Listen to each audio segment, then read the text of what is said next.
Bam, welcome to the Tolleson-Mack podcast. Boy, are we happy to have Junior Zambrano on, 2022 Rookie of the Year in PRCA. This podcast is brought to you today by Flint Farms. My man Chad Maddox over there. Give him a call for all your hay needs. What's up, boys? Cesar's back as usual. What My up, man boys? Brandon Brown, what's going on? Brandon, thank you guys for having me. Yeah. Both you guys. Yeah. How was the drive down? It's good. It's easy. It's only about an hour for me. I'm up in Wickenburg now, so get to stay on this side of the valley now. It's pretty nice. Yeah. You riding a lot of horses up there in Wickenburg? Lots Yeah. of them, dude. Yeah, lots of them. Get some wet blankets. That's the only way they learn Yep. something, dude. I feel like, yeah. Yeah. We talk about Wickenburg a lot and like the amount of roping's going on and places you can go and just everything. Is that kind of why you're there, because that's becoming the Mecca, Arizona, kind of like the Stephenville, Arizona type Yeah, deal? I'd say that's one of the reasons for sure. But the main reason is Cesar got me hooked up with a gentleman named Neil Wanless, and he has a horse breeding operation, and so he has lots of horses, just like Brendan said, and so I get to ride horses there pretty much. Is instead of jackpotting all the time, I try to ride as much horses for him as I can, and then if I get to slip off to a jackpot, then it's right down the road. It's a lot easier for sure. Neil's a very cool guy. He's with the success that he's had in the, I guess it was a gambling world, not gambling, but lottery. Yeah, That's yeah, pretty cool. very, His story. very- I saw it on YouTube, and when he just sold his ranch recently, and the profit that he made on that, that's pretty amazing. His story. That's yeah, he used that one in a money million. right. Yeah, for sure. Yeah, he did good work with that And stuff. he loves horses, so he has quite a few. Yeah, I think he's got maybe 12 broodmares over there Yeah. that he usually tries to get a baby out of every year, and has about 15 just rope horses and Fraternity horses. About 5 or 6 Yeah. fraternity horses. Yeah, he Dakota Yeah. Slager rides a lot for him, so he has a handful over there too. So he's got it going on up there for Yeah. sure. Yeah, he has it going on for He's pretty sure. good dude, yeah. What do you know about him, Cesar? What's up? Man, I met him about 4 or 5 years ago. He come to a roping clinic and shoot, we've been buddies ever since. And we actually got a pretty good, cool little mare we call Lizzo, and she's getting some babies out of her now. But we went through the whole maturity deal. We showed her 4, 5, 6-year-old year, and she had some success. And like I said, she's a pretty cute little thing. So we thought he's got a really cool metallic cat stud that's having some success, and so I think he bred her this year, so we're hoping here another few more 4 years, 5 years, have another fraternity colt on the ground. Horse he has that's his also, right? What's the big Mhm. remember we broke in about Yeah. the steers, Junior. Oh, Hitman. His name's Hitman. Hitman. Yeah, that was a cool horse to help break in cattle. He can head and heel on him. He took a lot. Took lots of names. That was here, and he was gushing.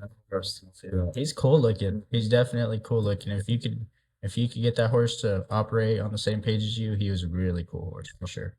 It's cool. What, with both you guys sitting here, what are you thinking about the metallic cat? I mean, man, that's the stud you hear about everything. I mean, it was on Yellowstone, obviously, but I mean, what are you guys thinking? Is the hype worth it? Is it hype worthy? I think there's plenty of horses that he's produced that have proven themselves, even just for him. You know what I mean? But he's definitely one of the creme de la creme of the horses. You know, it's hard to argue with all the accomplishments that horse has provided and stuff. So he's kind of like the Trevor Brazil of horses. I think, you know what I mean? He paved the way for a lot of horses to break into the roping. I think a little bit more. Mhm. Some people were wanting to try crossing more race type horses that have a lot of run with metallic cats, and they seem to have success with them. I'm sure it's hard to get a racehorse to want to cow up a little bit, you know, but Yeah. the metallic cats, they do. They're proven. Like I said, they're proven. We have Chelsea Schaefer, and she said that I believe she's doing a study on rope horse stuff, and he's number one in the team roping side of producing rope horses and the fraternities and all that stuff. So He's never won. no, he's never the metallic cat. He's never roped himself, but his offspring, Yeah. But his are, offspring. his offspring are number one right now. Like he's the number one stud for rope horse offspring. Like all his stuff. But the metallic cat colts are winning everything in the futurities and stuff. So. And it seems like anyone that is serious about that stuff has a metallic cat. Yeah. Some way or form, some mare or stud or something, they have a metallic cat. Or a Frenchman's guy. Frenchman's guy, yeah. Nice cross. Really nice. Yeah. See, that's yeah. So we talk about it a lot, the horse market and the guys needing to ride these top quality horses to be able to get to the next level. So are what you guys are saying, talking about this one metallic cat stud, for guys that need to get to the next level, is that something they kind of need to be on the lookout for, or look down through the breeding and say, hey man, this is kind of where I want to go. This is one that I want to have on my papers? I don't think necessarily a metallic cat. I mean, like I said, that's the top line. Like that's what all the top guys are wanting. So unless you want to be the top guy in the world, then yeah, you might need to get some of the same materials that them guys are using to go after a world championship. But if a guy doesn't get along with them for some reason, they have a bunch of other studs that are proven. Dixie Flowers have a great stud, and Dean Tufton has a lot of great studs, and so there's other great studs. It's just, I think it's about meshing personalities with the horse and the riders. Do you guys see that a lot? Like when you put on the clinics, or say you're just helping somebody learn how to rope or whatever, like sometimes their wallet outruns their talent, where a guy will go out and, man, I listen to Cesar or I listen to, whoever, Dakota or whoever, and they said, I got to really go buy this big high powered horse. And they go and buy this horse, and then their talent takes a little while to catch up with that. Do you guys see that? Almost sets them back in a way. Yeah. It kind of makes them go backwards, I guess. Do you guys see that? Well, Brandon, and for your example, man, how long did it take you to get your horse lined out and figured out? Not very long. I mean, well, it's just kind of like he took you to another level and you're roping. And I feel I try to encourage that with the beginner ropers. You got to find a horse that's going to help you get to another level. And shoot, he took you, that caliber of horse can take you from a beginner to open caliber roper. That's the kind of horse that he is. And if you can find, those are very hard to find, 1,000, 1 in a million type horses. If you can find them, get them bought. Because they'll change your life. It's definitely good to have them for sure. I remember, like it was yesterday, when you guys were calling me, and this horse is in Idaho, and you guys were just like, Brandon, don't fumble the bag here. You got to do this. You got to do this. And I was like, okay, here we go. And I'm so glad. Like, no, it's for sure. And I don't want the viewers or listeners to think that this is a sales pitch for either one of these guys or any of these guys in the horse game. But would you suggest guys that are kind of up and comers and something like that, maybe consult with some guys like you, try to get a hold of some guys like you, absolutely, and say, man, I can afford this horse, but man, does this horse fit me? Like kind of doing some research. I think that's what the person should call it. Do some research on the horse that they want. Maybe try to figure out what kind of horse they're looking for, and figure out what the market is like, and kind of get an idea of what one of those horses is going to cost. If you're going to look for a unicorn horse, then I mean, you can't be expecting to spend 10, 15,000. Right. But if you're looking for something to invest, it's something to invest or anything. There's so many ways that you can use a horse to be productive. It's just, Matt, once you decide on what you want to do, that'll help you figure out what kind of horse you need. And then from there, then you can break it down on what you can look away, what you don't want really. And then I think you'll find the needle a little bit better. And I was very lucky when I was about getting that horse. I was surrounded by, the best in the world at that time. There was all different people, Cesar, everybody was there to, help me, and figure out the buttons to push on that horse. And they have all the knowledge, right, to help you. It's not like you went into it blind. It was so much fun. Right. No, it was. Yeah, and it just makes the whole experience a lot funner, right? I mean, to have some success. Especially, like I said, a guy like you can say, man, you're roping really good. This horse fits you really good. Like you say about Brandon's horse, man, it stepped him up to the next level. So that's pretty cool. On the practice side, we've talked a little bit on here about practicing, and Cesar talks about like Coulter and all these guys that, man, they practice breakfast, lunch, and dinner. So when you were going down the road and you were, working towards your 2022 Rookie of the Year title, how much did you practice? I mean, it was like a everyday deal, or? No, it dang sure wasn't an everyday deal. When we were gone for 2 weeks rodeo, it was it was dang sure hard. We probably didn't run very many, but I was staying in Utah with Red Anderson and his family down there in Genola, Utah. So we got to go home and run a set. At least if we didn't want to run two, we would. Um, every day we were back home, so it was good. We'd stay home for about 3 or 4 days, so we'd get a little bit of practice and go back out on the road and be gone for about a week or so, 2 weeks at the most. Come back and do it all over again. So when you guys are out on the road and you're traveling, is there? I mean, I'm sure you got lots of friends on the road or whatever, but do you have guys' houses you can stop by and say, "Man, I kind of need to work on turning my hand over. I need to work on my horses a little bit or something." You got guys out there on the road that you can kind of call up and, "Hey, I'm gonna swing by your house and run some." Yeah, it definitely helps to have resources out there. I've been up there just a couple times to the Northwest and the Utah area, so I was really meeting more new people this year. I didn't know a whole lot. Cesar helped me out a lot this year. I called him almost every day while I was out there if I had a roping problem.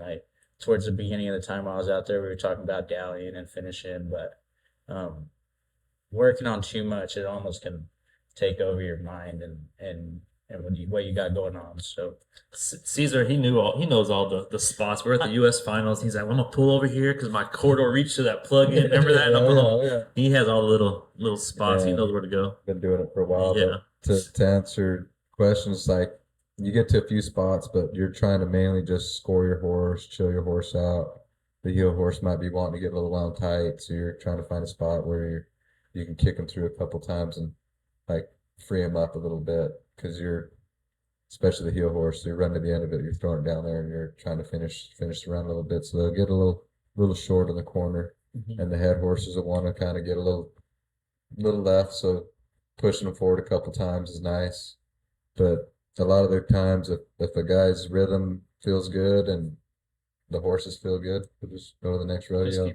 Just ride him, go to the next rodeo, just ride him around, cruise him around, just keep him exercise, and that keeps you with the feel. It's just like, it's funny how when you're feeling good and roping good, just don't change anything. Just keep rolling. Just keep swimming, like Dory says. Yeah. Just keep going with it. And then it's them guys that are struggling a little bit and fighting. You'll see them guys practicing a lot, and like, 'cause you're just overthinking around too much. It's very, very humbling game we play Sometimes you probably just got to pull it back to the basics, right? And be like, every time. Yeah, every time. So I heard Logan Medlin talking about it. If you go when you're in the practice pen, if you miss the last steer and you feel like you need to run another steer, then your mind probably isn't ready to go to a jackpot because you handled that miss. Like if you know you can rope good, you should know that one miss won't hinder your practice. If your horse did good, there's no reason to run another steer. Your horse is operating good, and if your horse is operating good, he'll give you a good shot next time. But people want to, I missed that last one, let's run it back and blow your horse up and change the dynamic of what you had going on. But it's very, very give and go with this rodeo for sure. Yeah. Do you see that's a big mistake that some people make? Like that last year, I missed him, I better run him again or something like that. I've had to run him like 5 times again. I was like, I can't leave him. Well, yeah, I mean, I was the same way too, and I just heard that maybe last week, so I've only got to really process that the last week or so, but it kind of makes sense. You know what I mean? You shouldn't let one miss. If you let one miss ruin your day, then it'll be a long season out there rodeo. I felt like when you're on your run, I was always looking up and checking on you and stuff like that. And then I had steers at quite a few of these rodeos, so you would call me and you'd be like, I only knew some of the steers that I told you good medium steers probably about every time, but because you own the steers. Well, right. I was just like, I had the guy's number. So I might have fibbed a little bit on some of them, I did a lot of winning on them, so whatever you told me, it worked. No, I remember in Tucson when the last one you called me and I was like, man, it's a good one, and it turned out good. Turned out really good over at Tucson. Yeah, we rode 3 good steers over there years and win the rodeo. Yeah, it was awesome. Yeah, you won Tucson. Yeah, last year with Josh. I watched your hometown win. That was quite something. Run around the arena was I won a lot of emotion. I was so excited. No, I was happy for you. Yeah, that'd wear anybody's horse out running around the Tucson arena. You had your long hair. Yeah, and I was just coming back from my pelvis injury. That's right, yeah. And so I was laid up for a little while. I had the goatee going on too.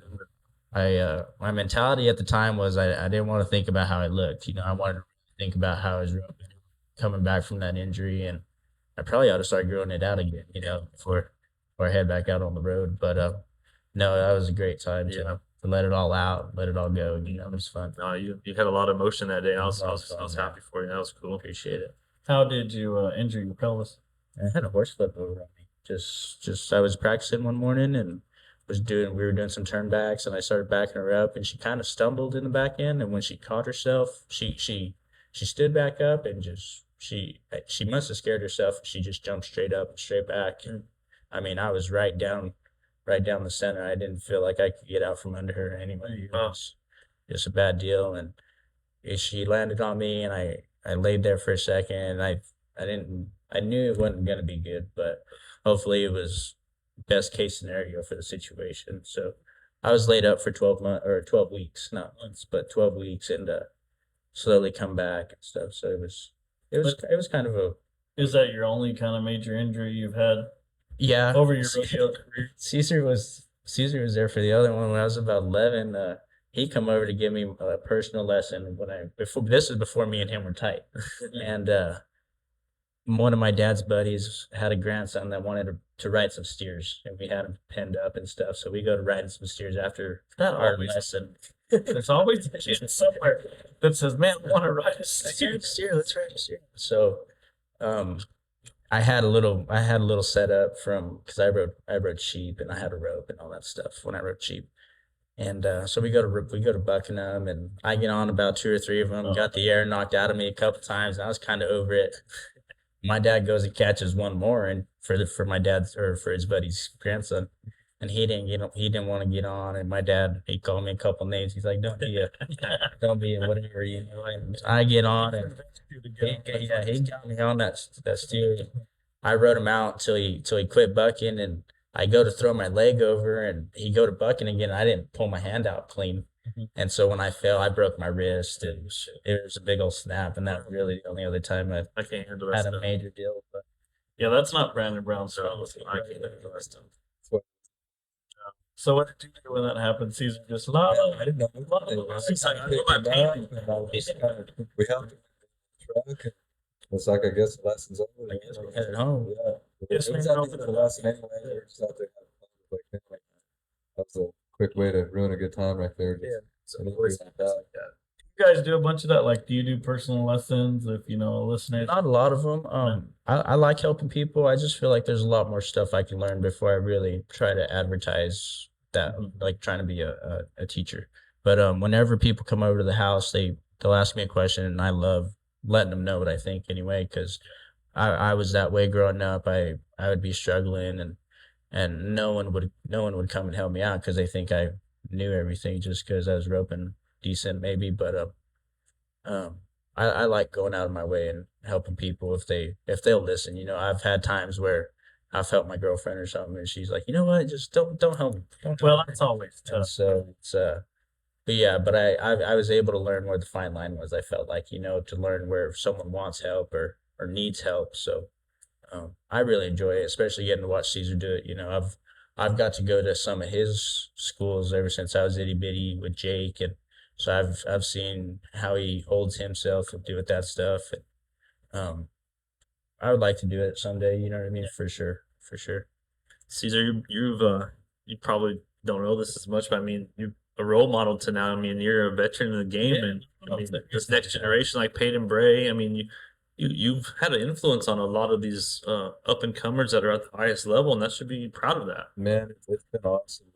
I'm 40 years old now. I've been probably there for 20 plus years.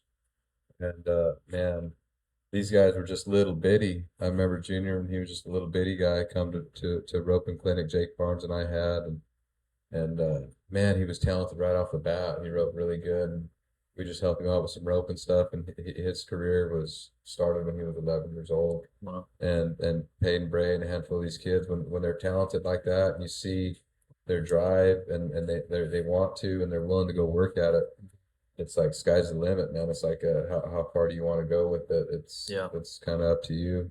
and Junior's really proven himself. Last year was it's a hard deal, and we talked about it a lot, especially last night.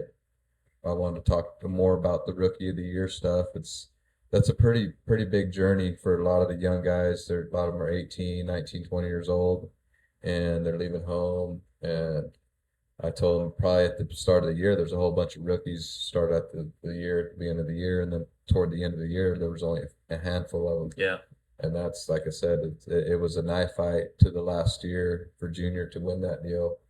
And I was like, man, there was probably several times Yeah. man, I need to quit and go home kind of a deal. But it was like, no, Stay I'm hooked. not going home. I'm staying hooked. I'm going to try to. You can only be a accomplish the rookie dream. one time, so Yeah. that's you know what I mean. That's It was a dream and it was a goal that he set for himself. and I was proud of him, but stay hooked. And I'd like to have him talk about his journey and shoot, especially the summertime, like going and roping with Rhett Anderson is a good guy. I like to talk about. And shoot, you had to win something every week. It seemed like to stay and hold your spot because Just to break even. yeah, it's just to break even. There was a guy right behind you too, and kind of pushing you. Right behind you. Lane Turner. Turn. Yep. That's young guys are up so good now, man. It's like Yeah, and like Cesar said, there's a lot of young guys, you know. Yeah. And last year I was 24 Mhm. when I won that deal, you know, and so it was. You went to the rookie roundup over there, right? Yeah, last year That was the first year they had it, Yeah, and that it was- was yeah. cool, man. It was really That's cool. awesome. They do that. It was That's so cool. So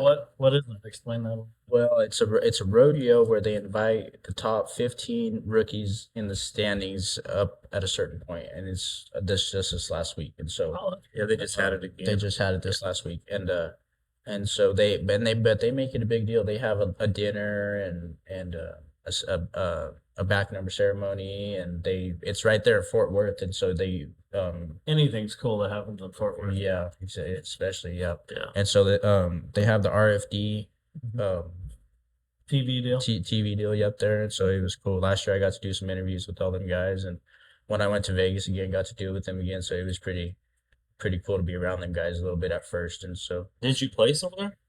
I went second over there. Yeah.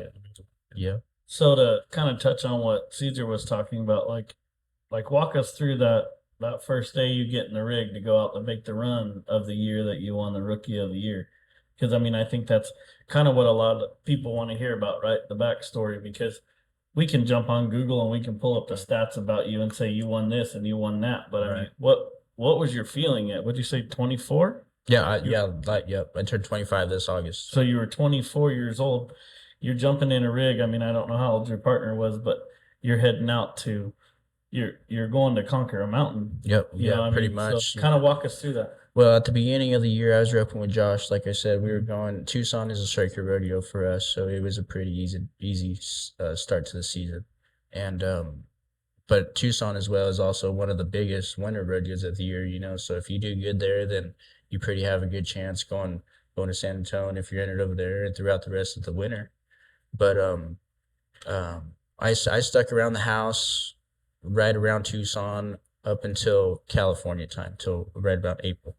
And so that was when I first got in the rig to go out to California to go to Red Bluff and Clovis and all them big rodeos. I'd never been out there, so that was kind of like the first surreal moment. We're like, all right, well, I'm headed out to do this. We're rodeoing Yeah, now. we're doing it now. And so and even that time of year, Cesar said, like, a guy doesn't need to get too antsy about going that time of the year, but like Brendan said, it's 1 year. You get 1 year to go. So after You were pretty antsy. after winning Tucson, I was pretty antsy to go everywhere. Yeah, because after that point, I didn't want to lose that momentum that I got from Tucson.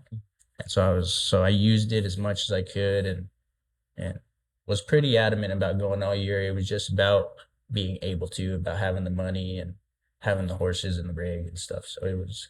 So when you guys go to make your rookie year, your rookie run, I mean, not a lot of these sponsors really know about you unless maybe like you're, Michael Camelot or somebody like that's, and they know that you're an up and comer. So when you say you have to have the money put together, I mean, you're saving, you're riding horses, you're doing whatever it takes. Yeah, I mean, I've wanted to rookie. I've been rodeoing ever since I've had my PRCA card ever since I was 18. Not my card, but my permit. Mhm. And went to college, so I got to rodeo on my permit for a few extra years. And all that time, I was just learning how to rodeo. So that way, when I went out last year, I wasn't too new to it. I had a pretty good idea of how I wanted to go about it and stuff. But just growing up, it was easier to go through all those motions because I got to put myself in that scenario because I started that goal from such a young age that even though it didn't I didn't win enough to go that year, I used it towards the year that was going to be my rookie year, if that makes sense. Yeah, like a primer. Yeah, just all those years were primers exactly. Yeah. And even when I went to college, I kind of after high school I slowed down, but that was when I bought my permit.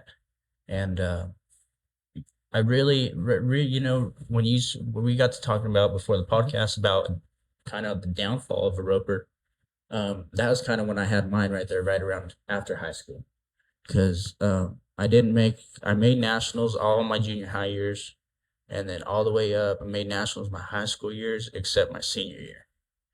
So I didn't make it my senior year, and then my freshman year at college, I didn't make it, and so I was really doubting my confidence right there, right Little around. gut check moment. Yeah, absolutely. And so I just stayed home and worked at it. I didn't want to go nowhere unless I absolutely knew I was gonna win. And that was the mentality I had because at the same time I didn't have tens of thousands of dollars in my account when I was gonna leave. Right. And so I needed to do some winning. It was kind of a scenario like last year I didn't need to win to keep going. So last year was just kind of like any other year for me, really. If I want to go, you need to win.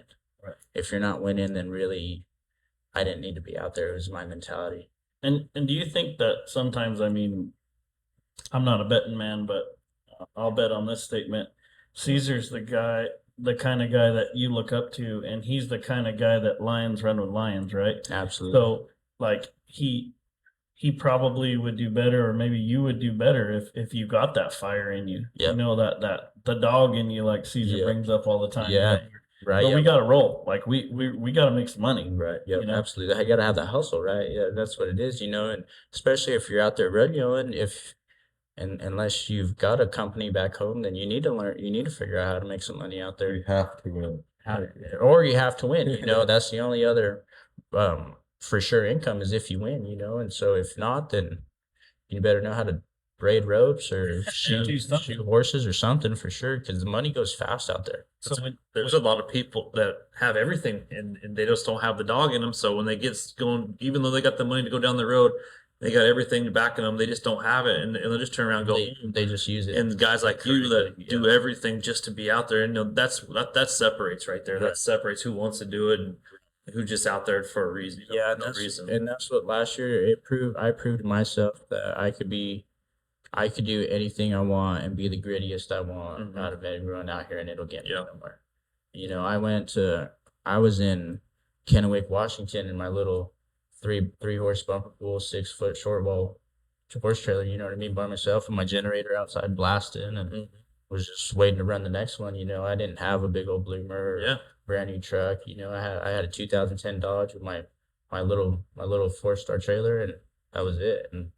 And it was I wanted to be out there to win. Yeah. I didn't want to be out there just to enjoy it. Yeah. And so fortunately Tucson gave me that option to take that route. If I didn't win Tucson, honestly, I probably wouldn't have gone to California Yeah. and I wouldn't have learned what I learned out in California. I out there, I went to California with BJ Campbell, so we'll kind of get back to it a little bit. I went to California with BJ Campbell, and we entered Red Bluff, Clovis, Lakeside, and Springerville, California. So we go to Red Bluff first, I'm sorry, and he missed two steers over there. And so over there you get two automatic, and then you make it to progressive rounds and then short round. He missed the first 2 over there, and he's kind of one of the legends of the game too, right here, right? And so everyone's like, man, I wouldn't think Eagle would do that. No, but it happens, right? So happens to everyone. happens to everyone. We go to Clovis the next week. He misses 2 over there. Man, I can't believe Eagle did that. I'm like, well, it happens. And then we go to Lakeside, and we went second at Lakeside. So it was kind of a cool deal. We didn't drive back up to Springville. But after that, I learned no one wants to be around bad attitude, no matter what's going on. no matter what's the going juju, on, man. yeah, for sure. There, and I'm a big thing about that for sure, Yeah. and a big guy about that, and so it was just no one wants to be around anyone that's mad. So no matter what's going on, if you can be happy, people will want to be around you and want to help you no matter what. Yeah, because I mean, maybe your outlook on it is you could have missed two, Absolutely, and exactly. you sure want him to keep going with you. And that's what I told him. I was like, BJ, it's better you than me, part. Like this is my rookie year. Like I'd rather you than me miss my rookie year. Right. And that's just to be funny, right? But like it was kind of real, you know what I mean? Like it was last year was a lot of pressure for me every time I run a steer, but that's what we live for, right? Is that adrenaline rush when we're working towards something and actually have a chance to accomplish it is a different feeling for sure. And so just to have gone out there with BJ was real cool. Yeah, how was it rodeoing with that? It was fun. We had. Because I heard that it's a pretty good time. We can't share it out as much as he used to be. He told me a bunch of stories. But, we had a Winnebago out there, and went for fully, so it was pretty fun, man. These It was bus pretty stories. fun, yeah. What Gates had the Greyhound bus, he had the Winnebago. We're missing out, man. We gotta get a bus. The mule It train. makes it pretty easy. It was easy out in California because we had to drive 55 anywhere or 16, But no, I mean we could get up and go to the bathroom if need to. But it was a great time. Even though, like I said, he missed almost a handful over there, we still had a great time. We got to pull into some places that he knew about because I'm just like Cesar. He knows a lot of people over there, and so I got to meet some people out there and just got to learn from them and just be around it. Yeah. That's why we do these podcasts. We like meeting cool people. So I can imagine people you met and Yeah. how much a lead change was it? You and the guy in second, how battling out was it? Did you switch a lot throughout the year? Was it was a fight? It was close all year. So I remember you were in second there for a little bit, weren't you? Yeah, even towards the end, like the beginning of the year, I went Tucson. I think I was still like second and third, and throughout the year, I was second, third, and then would hit a lick somewhere, win first or being first for a little bit. Yeah, and then come about summertime, Reno right before we left for Reno, a couple of us made it. I think both Blaine and I made it back to the short round over at Reno. And didn't do no good over there, and so from then on out, it was kind of between me and him pretty much. A few guys had fallen off, and Cesar was explaining to me like the way the rodeos go is kind of into like quarters, and so right there is like the end of the second quarter, almost the start of the third quarter, and people start dropping off right there, and so right there from then on out, it was kind of between me and Blaine the rest of the year. Yeah, and it was always tight, and I think. Right around Caldwell time, me and Rhett were winning. We had a good week. We weren't winning any more than we were, but we weren't winning any less. We were winning maybe 1 or 2 checks a week average, and I think one week we win 3 checks, maybe 4, and so I got a pretty good jump on them. I want to say maybe at the end of August, because the season's over October, right? And so I want to say maybe the end of August, going into September. I had maybe about a $6,000 lead after August. I had a pretty good month in August, and then all of a sudden, I kind of slowed down. I after that month was over, my rodeo schedule kind of slowed down quite a bit. But running on rodeos, right? Went to a lot of them. Or you're running on rodeos? No, I wasn't running out. I was just going as hard as I could and didn't want to fly back to Nebraska or do the flying. We were supposed to do some flying, and it's expensive. Go to Omaha, the house that Cesar built. Right. Yeah. That's for damn sure. They should have a statue out there in the I front, know. like the Rocky statue, right? You've had to win more go rounds or averages there than anybody, huh? I don't know. The whole total of that's been a fun rodeo. You're like, sure, I don't care. That I'm rodeo just- means more to him than a lot of other people. I don't care. Talk about the quarters to Junior about it because man, I've made the finals in the fourth quarter several times. Fourth quarter with like 0.0 left on the clock. At Omaha, yeah. You You buzzer get a beat. field goal from Yeah. 55 yards. Exactly. The heat on the cap was up to me, but it's been a cool rodeo. But going back to Junior, wouldn't it come down to the last couple rodeos? Yeah, and so my rodeos tapered off. I slowed down and didn't have a strong finish to my season, so I was pretty much over. And Blaine still had some rodeos left, and he was catching up to me. My $6,000 lead had decreased to about 5, and then 4, and then 3, and I think I had maybe right around a $3,000 lead when maybe $4,000 lead when it come. His last rodeo was Omaha, and that was the absolute last rodeo of the season.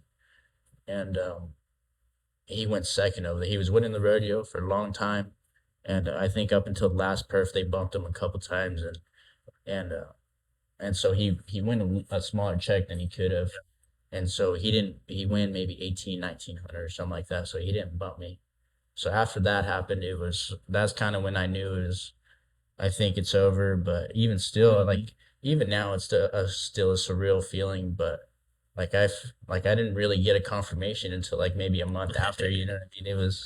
It was such a big deal that I didn't want to blow it up, and then something happened, and we're like, oh, we got the money wrong.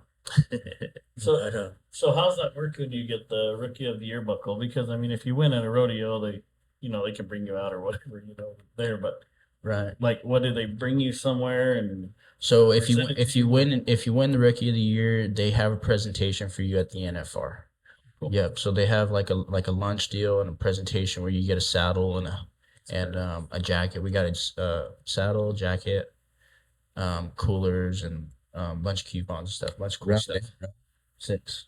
Round 6. They bring you like And so you walk into the arena That's and cool. they announce your name. Oh, Yeah, that's you get to wave man. everyone. It's like There's like 15,000 screen apparently, I've never been to the perf of the 6th round. Yeah. That's every year. That's rookie day. Okay. That's round 6 every year. So the year that you won Rookie of the Year, how far out were you from like? I mean, were you close to making the finals? Were you? Where did you finish? No, I ended up 57. You know, 57. and so and that's kind of what I was saying. Like last year proved I can be my grittiness and my mental capacity can take me as far as winning a Rookie of the Year title, which was awesome.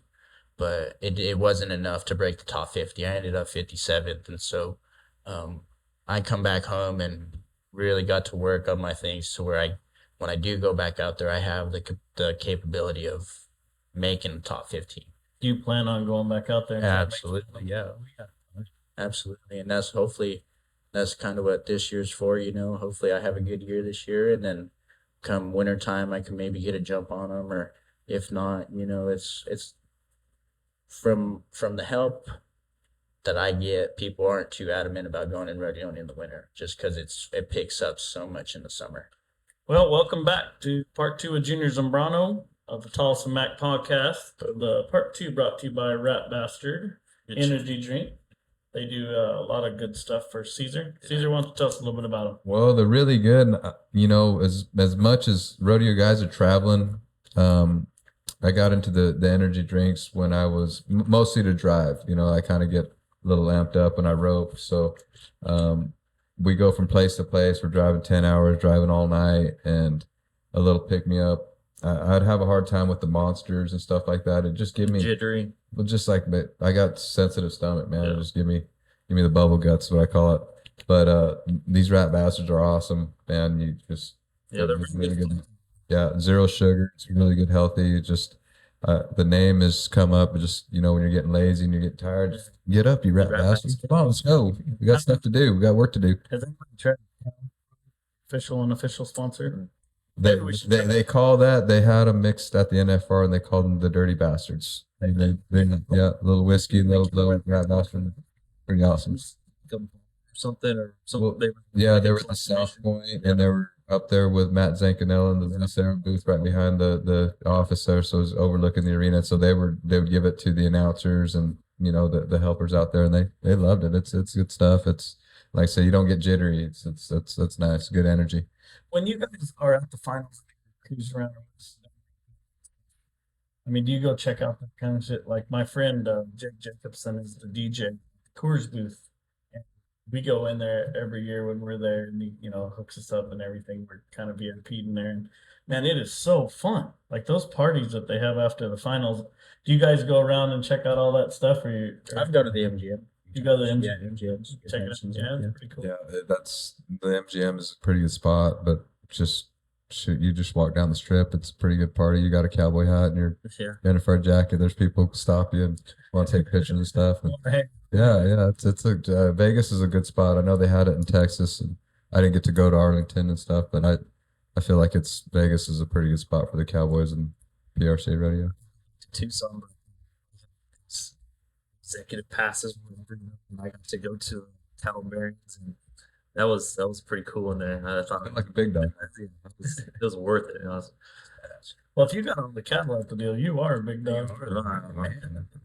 Hey, reach back there and pat yourself on the back a little bit. I was they can never take that from me. That was a hell of a time. Speaking of something, you can't take nothing away from you, Junior. When you were standing there getting your buckle and you're looking up at the crowd at the Tolleson-Mack, and you're probably thinking to yourself, I want to be here one day roping.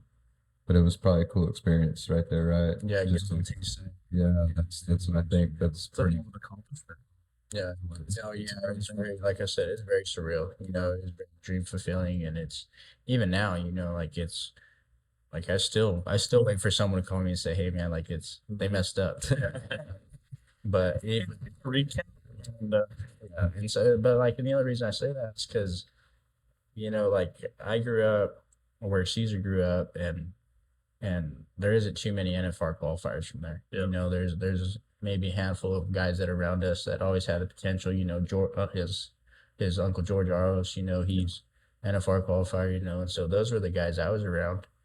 But that's what I had to work towards. You know, was an NFR qualification, but I only had those two guys. Mhm. So to have all that work prove itself, you know, and even that's what I told Miguel Martinez. I think, you know, I mean, he's the guy down there in Tucson. You know, that's where I learned how to rope and everything. And so I sent him a text after everything. I told him, you know what, thank you for everything, and I'm glad all those days over there at the 2/M were worth something, you know. And so That's pretty cool. but even still, you know, like it is very surreal, and it's crazy just because, you know, I only win 29, and I say only 29,000, but them guys now, they already have 18, 19,000 one, I'm pretty sure, you know. Yeah. So it took me almost 6 months to win all that, you know. So I caught it on a good year, you know. So it was, but no one could take it away from me still. You know, I got the buckle on, so it's to stay. no matter what year you caught it on, it's not an easy feat. No, exactly. I mean, how many rookies do you think start every year on the team rope and say on the heeling side? I'm sure at least 50. Yeah, so I'd like to 50. think, you know, We were talking a little bit before the podcast started. Like, I guess this is a question to both of you guys, or you can figure it out. How many teams do you think go kind of steady down the road all year long, but that are trying to make that top 15? Is that number 50? Is that number 100? Is it 150? You know, what's kind of that number? well, I know there's always 100 teams entered. Seems like about average everywhere, you know. But I don't know. What do you? I know There's I'm lots sure. of them, man. Yeah, there's And even the top 15 guys, like they might stay together. But So like you were talking about your rookie year, and you said that you roped with Siggins, yeah, and then you went to California with BJ, thanks BJ. Yeah, and then you went somewhere else with Rhett. yeah. So I come back to Arizona, rodeoed a little bit before Cheyenne. Went to some circuit rodeos before Cheyenne, and then after Cheyenne, I started roping with Rhett from Rock Springs on out to through September, the rest of the year. So it was. So for the listeners and stuff, you guys said there's a lot of swapping. Does that happen a lot? Or I mean, because when you're sitting back and you're watching the finals, or you're watching, you know, a big rodeo on TV, you think those guys that are roping together have been roping together since they were in junior high school. Right. You know, but is there a lot of, I know there's a lot of partner swaps going on this year. It's been super, you know, Chelsea's, you know, it's all over the Team Roping Journal. She kind of lists everything out, and that's great. And we need to give a quick shout out to that for sure. Yeah. Because man, you can get on the Team Roping Journal and read up on all this stuff, and you get a different sense of the team roping game, like, you know, and what you guys have to go Right. through to put on the show for us. Yeah. I mean, Yeah, It's down the road, man. Yeah, people don't understand what Oh. the grind of what it really takes to make the finals and even be a world champion, and getting people like the Cowboy channels getting videos and stuff, and more at the rodeos. But like it's a grind, man. It's a long process. It's a year-long process, and you got to have faith in yourself that you can do it. And man, there's always the doubt. Like you might miss one. There's a doubt. Like, what am I doing here? You know. So yeah, it's a struggle, but Yeah, you just stay. So you guys just have to stay after it because it's like what you said. If I can do it in my head, I should be able to. We could, yeah, exactly. You know what I mean? Should be able to put it together. So, like on a year like that, where you're going with three different guys, obviously three different guys, three different handles, three different trucks, trailers, the whole Right. whole rig. Is it hard for you to adjust to them to adjust to you, or is it just you guys are at such a high level? I guess I think of it like, you know, if Tom Brady swaps receivers in the NFL, it's not the end of the world, right? Everybody's at the pro level; they're all in the NFL. Right. But even that, it takes him a couple games to get the timing right. But, So- and even still, right, he's telling you what play, like you're not telling him what play, right? And so to answer your question, I do feel like I was shifting my style towards my header style to help with my header style, and so, but at the end of the day, it was just about catching 2 feet. And so I wanted to keep it that simple so I didn't overthink it, just because when you're out there anyway, there's the pressures of there's not just you out there really, like your family's kind of relying on you, and then your partner's family's relying on you. So there's more than one. There's a lot of There's pressure. a lot of pressure that you put on yourself anyway. That Yeah. a lot of people don't even think The about. fuel I think. tank's dependent on you. The Yeah, insurance everything, your everything. horse, everything. There's a lot of pressure on you. And so it was to go through all that is very, it's very hard on your mind, but Told me many times in the past, like how hard it is to enter. You do trades. You gotta just because it's gonna take you 20 hours. You don't have 20 hours, so you have to try. So for a rookie, to not know how to do all that stuff. I mean, you had BJ and to help you and stuff, and you lucky enough, Cesar, has the blueprint to do it. But for a guy that doesn't have a veteran that can show him the ropes, I mean, it's a very hard thing just entering. Correct? helps if you just get around something that's the veteran, even a retired veteran that's been a few rodeos, that they can kind of point you in the right direction, and trading is very hard to do. You got to call around. So when you enter a rodeo, and they call it when you get popped. So say you enter rodeo for the last performance, and then they put you up in the very first performance, and that nobody wanted, and you got to call through there, and you got to try to call somebody and see if they can go. And some of these rodeos you go to, you're gonna have to pay their fees and their fuel, and like it's like comes out to $1,000 for the trade, and then you got to pay your own fees. for your team, yeah. I mean,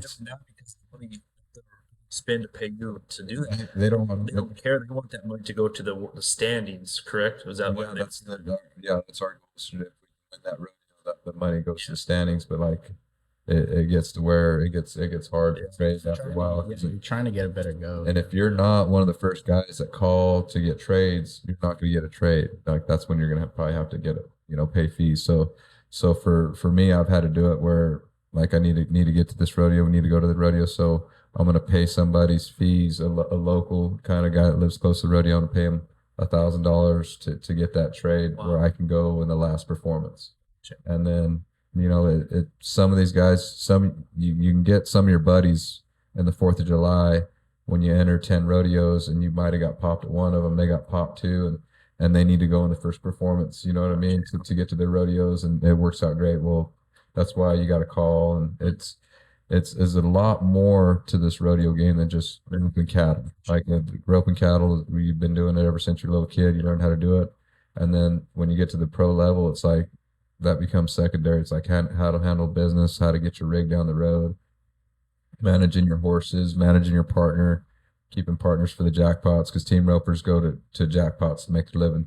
And that's what I love so much about the sport, is when you figure all that stuff out and you do make it to the rodeo and then you do win a check, all that stuff that you went through was worth it, man. All that stuff was worth it. And then you got some money to the standings, and it's worth something, you know what I mean? But when you have to go to 5 or 6 at a weekend, and you have to be somewhere at a certain time, and you can make it work, that's a God gift in itself. You know what I mean? If you got the opportunity, best use it. You know what I mean? And that's how I felt about my partners anyway. Anytime I got a steer turned, I needed to catch, because I don't know my guys can go on a drought right here and miss the next 5 or 10. So Yeah, for sure. if I get this one spun, I better catch them and get paid for this one because we might be going on a drought here soon. It's like bailing a 80-acre field and not breaking a bale. You know what I mean? It's like it's what's supposed to happen, but it doesn't always happen. Appreciate those days. But yeah, no. And so like those primer years, like how we were saying, you know, I use those how to learn how to travel and keep kind of my expenses together. Season. And that's what, and that's what I felt like. Freshman. Yeah, So Yeah. do you see that happening a lot, like with these rookies now that are coming up? They're kind of like how you were. I mean, you're pretty seasoned in the game before you decided to go make that run. You know, I feel like a lot the talent now is still younger. You know, they're 3 or 4 years younger than me. You know, so those are 3 or 4 years of the last 3 or 4 years where I was really learning something. I really got to jump on them. Yeah. And so I do think last year proved that it really worked out for me. Yeah. You know what I mean? All those years I wanted to go but couldn't go, it was for a reason. And so like you said, there's guys that just want to jump out there and get into it, you know what I mean, without seeking any knowledge or learning what's the best route of action, you know. And you're just kind of driving into the dark at that point, you know what I mean, against the top 50 in the world and the best in the game. You know, that's a reoccurring lesson I learned every time I go out there, is how to conduct myself to win against them guys.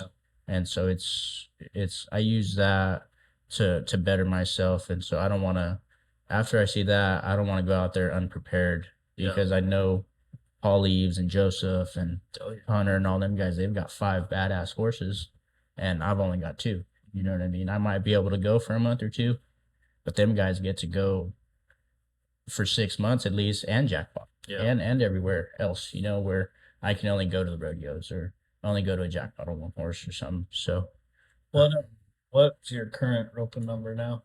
we're straight 9 healer and 6+ header.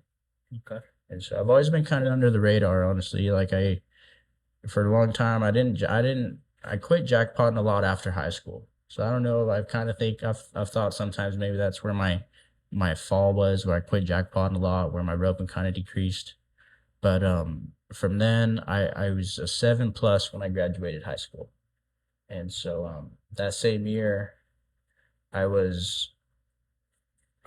the circuit final. I won the average at the circuit finals at the turquoise circuit my senior year. And I was a 7+, and they bumped me straight to an 8+ when I was 18, 19. What was kind of your number progression? Like, what was your first number you got? Like, kind of how old you were? So We don't got to be on the money, but well, it was easy for me. I started when I was 10 at Jack Fuller Production, and all the way up until I was a 5, I was probably increasing a number every year, maybe every year and a half. So you started at 10 as a 3? At a 3. A 3. Yep. And so by the time I was 13, I was a 5+ maybe, and that's when Uncle George walked up to my dad and he's like, "Hey, your boy has some potential. If he wants to come hang out with me, then for sure, then he's more than welcome to." That's a pretty cool conversation for a dad to have. Right? Absolutely, yeah. And so George Harris walk up to him and say, "Boy's got some potential." Yeah. So that's like Belichick showing up to a Pop Warner game. Yeah. You quarterback's dad. He'll do. I'm gonna take him. I need to talk to him. Yeah. And so that if it wasn't before the summer, then I went and hung out. If it was before the summer, I went and hung out with them that summer. And so for maybe a handful of years, I went to Uncle George's every summer for about a week or 2. Every time I left there, I got raised a number. Every summer. On the way out the gate. Yeah. Probably seen- And so it was, and so I was still around a lot of people that roped good, like the Camelots, like Cesar said. Beside, like, Little Michael's coming up, but a lot of people don't know he had is it his cousin? His cousin, yeah, Cody. And so, no, Anthony, Anthony. you're talking about Cody, though, yeah, yeah. Cody is But- too. but- Yeah, no, I'm talking about Anthony. He was a gamer, man. He was for real around there. Cesar said a lot of For real. compliments about him. Yep, and so we talked about one time, and I think he's who you said. I asked the question, "Who's the best roper that you know to never make it?" And he That said, was his name. "Yeah, When he was a kid, I thought for sure he was gonna make it. Yeah, for sure. And on the head, and that's him on the heel side, right? But on the head side, he was real snappy too. So I got to heel for him a little bit right around that time. And so I think when I was a 6+, he was my 13 run, I want to say, or something like that. And so we would kick their butts every week. And then I think for right there, they bumped me after that. But and then so after I won the striker finals, I was an 8+ all the way up until last year. And then after I won the rookie deal, they bumped me to a 9. What's your summer looking? Are you gonna go out there this The night? summer's kind of slow. No, I'll Stay home just this year. I'll just go to all the circuit rodeos and stuff, and just kind of get ready for next year. Like I said, I need to get a rig Yeah. prepared to make the finals, not just to go out there and have fun or anything, but I want to have it all set up where I have a fighting chance to beat all them guys. So I introduced Junior to the show world this year. Yeah. I had him go to Royal Crown show, and I had him go to the Scottsdale show and help out over there at the American Rough Horse Maturity out there. And man, I think he's really taken a liking into that, because that's something he can make a living and stay sharp and stay, you know, Stay in the game. stay in the game for sure, and kind of keep around the good horses. And whenever the time is right, like I keep telling him about, like Joseph Harrison. We're the same age, and we roped together when we were younger and stuff. And I would see him at Oklahoma City every year, and this guy roped really good, man. Like ever since I was a young guy going out there, and he waited till he was about in his 30s to go pro rodeo, but he had his shit lined up and everything. His horses, his rig, everything. He had some outside horses, and his wife would take care of them while he was gone. He had somebody working for him there, and like. He had everything set up, so whenever he would leave and go rodeo, when he come back, everything was like his clients and everything were there. So I told Junior, man, like really take a page out of that guy's book. He might have waited a little bit longer, but he's proven himself last 5-10 years. That he's one of the best healers out there. Set up like that. Stress on his Right. Absolutely. That helps mental side of this thing. And You they're- get down on yourself real quick. Yeah, real fast, especially if you're not winning for sure. And stuff still happens out there, you know what I mean? But when them guys are set up for it to happen, they're even still they've got a plan B to a bad situation. So this show, rodeo is pretty devastating when you don't do good. You know what I mean? It's you got to come home, you got to get to work, but it's pretty devastating. You go to the show, and you're working really hard for these people and their clients, and they see that you're working hard, and you say maybe didn't rope very good, and you didn't win nothing at the show. You still have a job after the show. You know what I mean? You don't have to perform 100% every time, and the clients like you to win, but they understand stuff happens. You know what I mean? They're there for you to have a good experience with that horse, because the horse is 4, 5, and 6 years old. And hopefully their future, they'll either be able to breed it or sell it, or something with the horse. And it's like I told Junior, man, just really stay focused, and if you're not going to go pro rodeo this year, try focusing on the show horse game. And he's got a couple young show horses he might be able to show next year. It's cool. Yeah, Neil's got a handful of them that I get to ride him anyway, you know what I mean? And so like he has a handful of good ones over there with Dakota anyway, and so he has his recipes over there. So I'm very fortunate to be around it where I just have the opportunity. I feel like I have a lot of opportunities around here in Arizona to set up next year pretty much. Last year was opportunity to go rodeo for me. Every chance I got to go rodeo, I did. And the fact that I just kept winning, thank God, was the reason I kept going. It's just because I could. It's not because I was gonna make sure I was gonna do it no matter what and run my bank account out, but the opportunity was always there for me, and I always wanted to take a hold of every opportunity that was presented to me if it was a good one. Yeah, for sure.